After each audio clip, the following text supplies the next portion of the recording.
Hello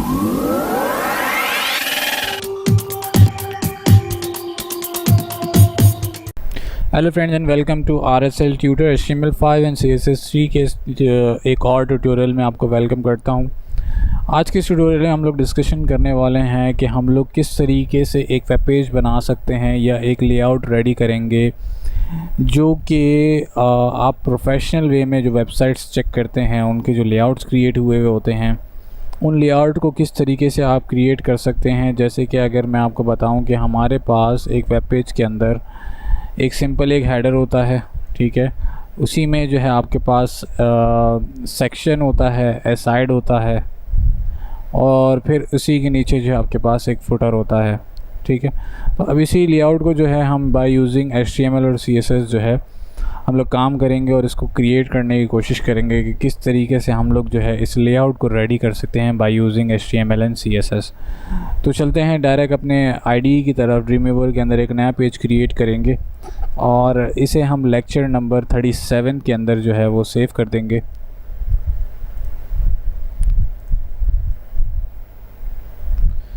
और बाकी lectures में अपलोड कर चुका हूँ। अगर कोई कोड आपको रिक्वायर्ड हो उसमें से तो आप लोग इजीली जो है वो वहाँ से रिसीव कर सकते हैं, ठीक है। ये हैं हमारे पास लेक्चर नंबर 37, इसको हम कहेंगे index and it is saved, ठीक है।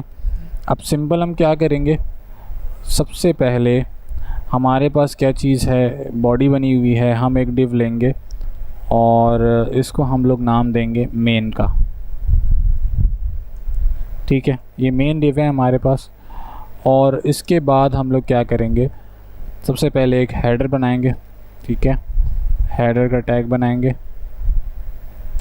सेकंड हमारे पास होगा सेक्शन,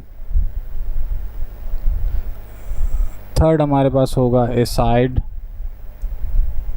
एंड लास्ट में हमारे पास होगा फुटर, ठीक है। ये हमारे सारे के सारे सेक्शंस जो हैं वो रेडी हो गए हमारे पास। अब इसके बाद हमें क्या करना है, इसके अंदर हम लोग हेडिंग दे देंगे H2 की और ये हमारे पास होगा हेडर, ठीक है। इसको हम हेडिंग देंगे सेक्शन, साइड में हम लोग हेडिंग देंगे साइड बार या सिर्फ साइड कर देते हैं और यहाँ पे हम इसको कहेंगे फुटर, ठीक है। तो ये हमारे पास एक पूरा का पूरा वेब पेज जो है वो यहाँ से हम लोग क्रिएट कर दिया HTML के अंदर। अब हम इसको चेक करेंगे अपने ब्राउज़र के ऊपर कि ये इस वक्त किस तरीके से जो है वो डिस्प्ले हो रहा है हमारे पास, ठीक है। तो अब हमारे पास सिर्फ और सिर्फ जो है वो टेक्स्ट मौजूद है, लेआउट हमारे पास क्रिएट नहीं है।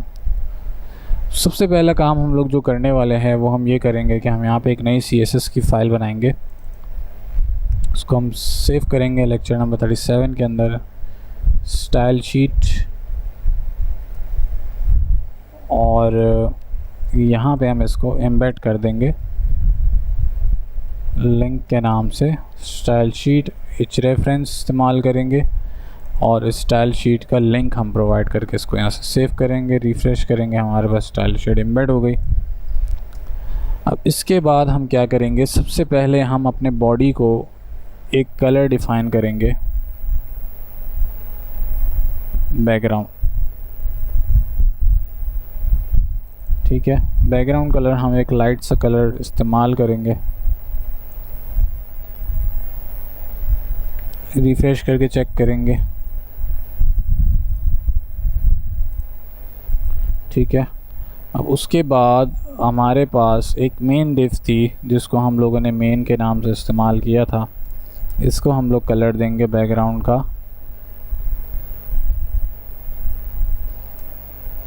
क्या कलर देंगे इसको, वाइट, ठीक है।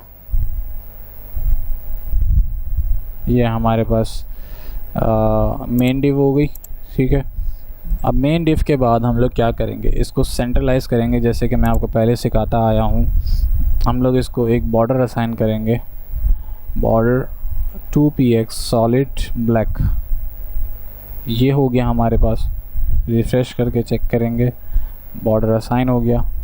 उसके बाद हमें क्या करना है, इसको विड्थ डिफ़ाइन करनी है अराउंड 1000 px। ठीक है, विड्थ हमारे पास डिफाइन हो गई। और अब इसको सेंट्रलाइज कर देंगे हम मार्जिन के साथ, मार्जिन 0 एंड ऑटो। रिफ़्रेश करेंगे तो हमारा पेज भी सेंट्रलाइज हो गया। ठीक है, अब इसके बाद जो हमें काम करना है, H2 जो हमारे पास हेडिंग्स हैं इसको एंड में करेंगे। अब सबसे पहले हमें लेआउट बनाना है, यानी header, section, aside and footer. अब इनको हमें सबको अलग करना है। ठीक है, तो सबसे पहले हम लोग क्या करेंगे, हेडर को एक्सेस करेंगे। और हेडर के लिए हम क्या कोड करेंगे देखते जाइएगा। सबसे पहले हम बॉटम बॉर्डर लेंगे और इसको हम कहेंगे 2px सॉलिड ब्लैक। ठीक है, ये हमारे पास बॉर्डर आ गया बॉटम। और फिर इसके बाद हम क्या करेंगे, अब बारी आती है हेडिंग्स के हवाले से, तो हम H2 को एक्सेस करेंगे जो कि हमने हेडिंग के लिए इस्तेमाल किया है हर जगह। इसके लिए हम क्या करेंगे, इसको असाइन करेंगे पैडिंग 2em। ठीक है, और इसको हम लोग यहाँ से रिफ़्रेश कर देंगे तो बहुत ज़्यादा हो गया।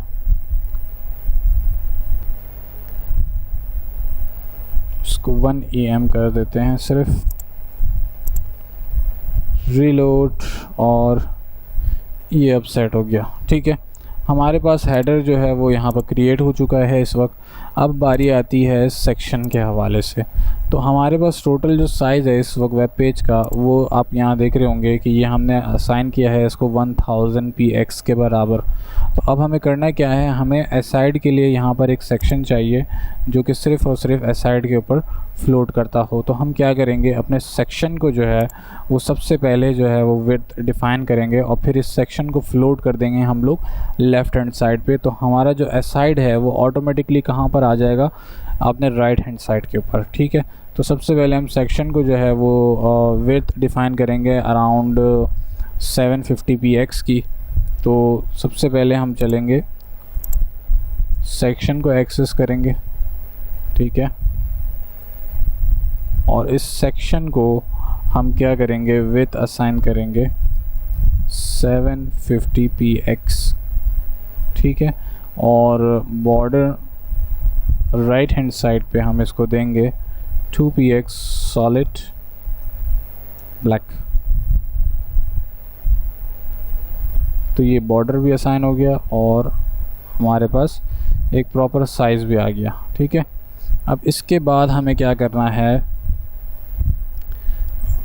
इसको फ्लोट करेंगे हम लोग लेफ़्ट हैंड साइड पे, फ्लोट करेंगे हम लेफ़्ट हैंड साइड और रिफ़्रेश करेंगे तो हमारे पास जो एसाइड है वो फ्लोट होके कहाँ चला गया, आपके राइट हैंड साइड के ऊपर। ठीक है, अब इसके बाद हमें क्या करना है, इसको थोड़ा सा हम और बढ़ाएंगे, 700 px करेंगे और या 650 कर लेते हैं, थोड़ा सा और बढ़ेगा। ठीक है, अब ये बिल्कुल एक्यूरेट है। फिर इसके बाद हमारे पास बारी आ जाती है एसाइड के ऊपर। तो एसाइड को भी हमें जो है वो विड्थ डिफ़ाइन कर देनी चाहिए और इसकी विड्थ क्या होगी, रिमेनिंग 650 में से अगर आप 1000 को लेस करेंगे तो आपके पास अराउंड आ जाता है 350। ठीक है, और बाकी चीज़ें इसमें सही हैं। रिफ़्रेश करेंगे तो अपने साइज़ पे आ गया, लेकिन साइज़ हमारे पास बढ़ गया है तो इसको हम 300 करेंगे और इसका जो फ्लोट है वो हम क्लियर कर देंगे। फ्लोट राइट हैंड साइड, अगर ये काम नहीं किया तो हम यहाँ से इस प्रॉपर्टी और विड्थ को रिमूव कर देंगे। तो ठीक है, अब इसके बाद क्या हुआ हमारे पास कि हमने सेक्शन को जो है वो फ्लोट किया लेफ़्ट हैंड साइड पे और एसाइड को हमने फ्लोट किया राइट हैंड साइड पे। अब इसमें यहाँ पर फ्लोट करने की ज़रूरत इसलिए पड़ी क्योंकि मेरे पास इस वक्त मैंने यहाँ पर जो है इसको भी विड्थ असाइन की है और इसको भी विड्थ असाइन की है। तो होता ये है कि अगर आपने एक सेक्शन को विड्थ असाइन कर दी है और दूसरे को नहीं की है, तो आपने करना ये होता है जो फर्स्ट सेक्शन है अगर आपने उसको फ्लोट कर दिया है तो सेकंड सेक्शन को आप विड्थ असाइन नहीं करोगे। उसकी वजह यह है कि जब अगर आपने विड्थ असाइन कर दी तो जो ऑटो साइज़ अप्लाई हुआ था एसाइड को वो रिमूव हो जाएगा विड्थ असाइन करने के बाद। तो अगर आप यहाँ पर इसको विड्थ असाइन नहीं करना चाहते हो एसाइड को, तो आपने यहाँ पे करना ये होगा कि यहाँ से विड्थ को रिमूव करना होगा और फ्लोट को भी रिमूव करना होगा। सिर्फ और सिर्फ आपने अपने इस सेक्शन को जो है वो विड्थ और जो आपकी जो फ्लोटिंग है वो अप्लाई करेंगे, तो ऑटोमेटिकली जो नेक्स्ट सेक्शन है वो फ्लोट होकर आपके ऑपोजिट डिफ़ाइन हो जाएगा। ठीक है, तो हमने इस एग्जाम्पल के अंदर दोनों जगह विड्थ भी डिफ़ाइन की है और फ्लोट भी डिफ़ाइन की है। तो बेस्ट प्रैक्टिस यही है कि आपके जो जितने भी सेक्शंस हैं उसको आप फ्लोट और साइड जो है वो ज़रूर डिफ़ाइन करें। ठीक है, यानी कि फ्लोट और विड्थ आपने ज़रूर डिफ़ाइन करनी है अपने हर एक सेक्शन के हवाले से।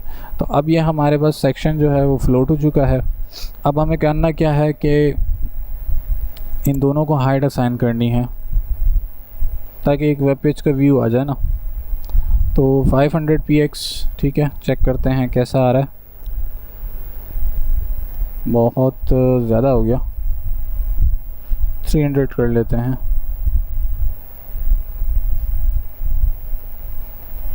ठीक है, या फिर हम करते ये हैं कि जैसे कि हमने यहाँ 300 अप्लाई किया है, तो अब हमें करना ये होगा कि हमारे पास मेन डिव जो है इसकी हाइट हम बढ़ा देंगे। ऑटो पे ले जाके चेक करते हैं, कुछ नहीं हुआ, तो इसको हम करेंगे 500 px।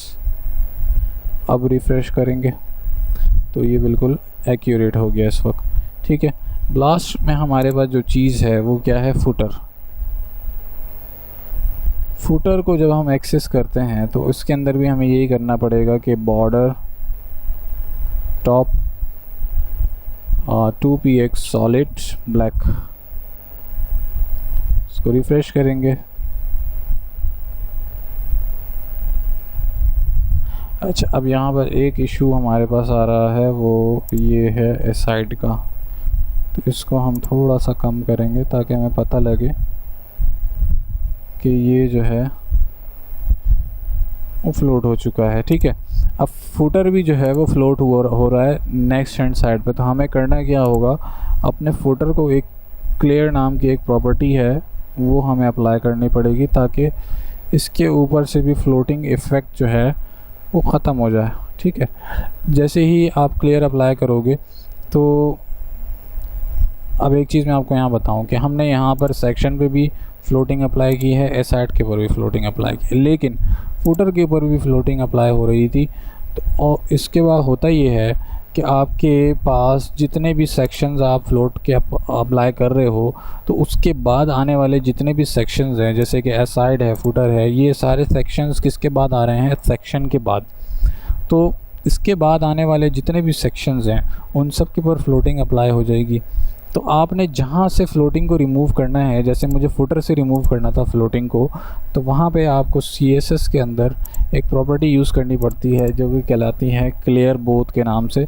इसका इफ़ेक्ट ये होता है कि जो फ्लोटिंग इफ़ेक्ट है प्रीवियस आपके सेक्शंस के ऊपर वो ख़त्म हो जाएगा इस वाले सेक्शन के ऊपर से। ठीक है, तो ये एक छोटा सा ट्यूटोरियल था कि आप किस तरीके से जो है एक लेआउट जो है वो क्रिएट कर सकते हो एक वेब पेज के लिए। उम्मीद करता हूँ कि ये क्लियर हो गया होगा आप लोगों को काफ़ी कि हम किस तरीके से जो है एक वेब पेज का लेआउट जो है वो बआसानी रेडी कर सकते हैं। तो इस ट्यूटोरियल में कोई आपको प्रॉब्लम हो तो मुझे कमेंट ज़रूर कीजिएगा, मैं आपको रिप्लाई बैक ज़रूर करूँगा।